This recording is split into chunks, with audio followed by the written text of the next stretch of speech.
ఉదయం పునర్వసు విశాఖ పూర్వాభాద్ర నక్షత్రములు బృహస్పతి గ్రహానికి హోమాలు జరిగాయి.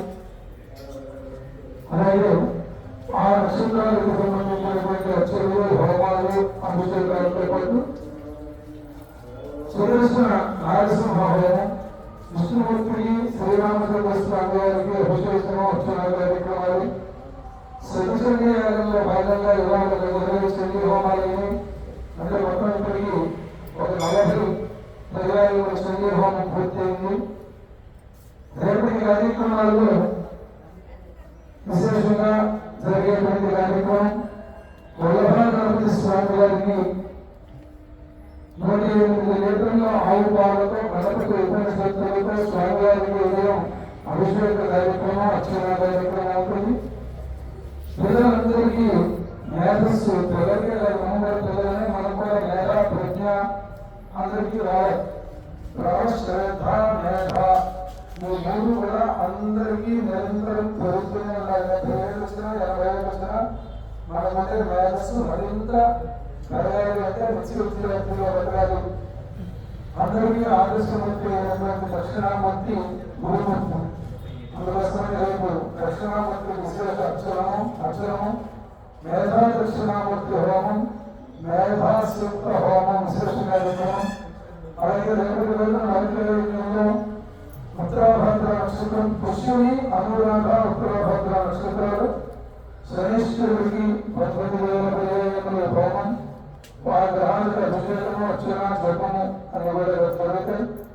ఇవాళ రేపు 2 రోజులు కూడా ఇప్పుడు రామ విగ్రహవాన్ ధర్మ అని శ్రీరామచంద్రమూర్తి సమాజానికి ఆదర్శమూర్తి.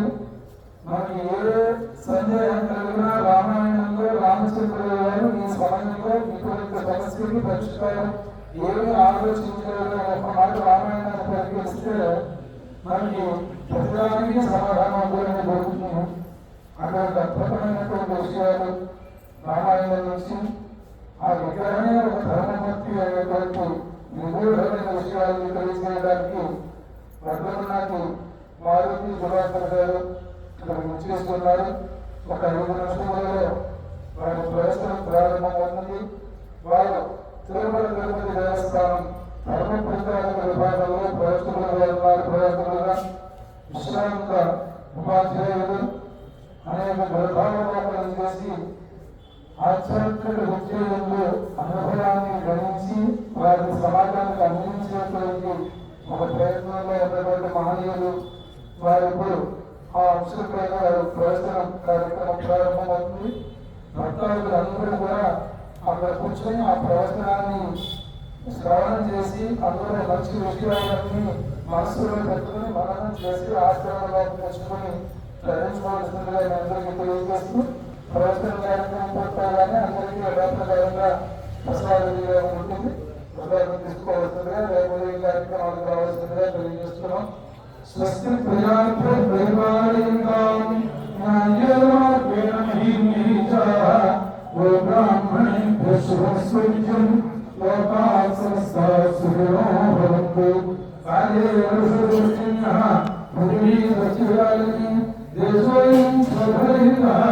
బ్రాహ్మణ